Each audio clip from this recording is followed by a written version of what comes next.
అశోక్నా చెప్పు. అశోక్నా ఎట్టుంది నా ఇప్పుడు? బాగుందన్నా. అవుట్ ఆఫ్ డేంజర్ కదా, నథింగ్ టు వరీ కదా? అవును అవును.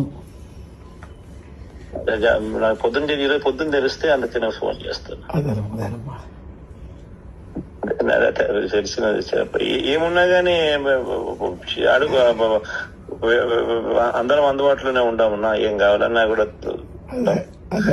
ఈ స్ట్రెస్ తీసుకోవచ్చు. ఈ స్ట్రెస్ తీసుకుంటే ఇవన్నీ ఎక్కువైతాయి, బ్రెయిన్ క్లాట్స్ ఇవన్నీ. ఈ స్ట్రెస్ కు అంత దూరంగా ఉన్నారు. ఏం పెద్ద మించిపోయిందని స్ట్రెస్ తీసుకోవాలా? అందరం ఉన్నాం కదా, ప్రశాంతంగా అన్ని బాగా సెట్ అవుతాయి. Right, okay. ఎప్పుడైనా కానీ మేమంతా ఉండం, ఎప్పుడైనా రావచ్చు. Right, okay. రైట్, బాగా మాట్లాడతాను.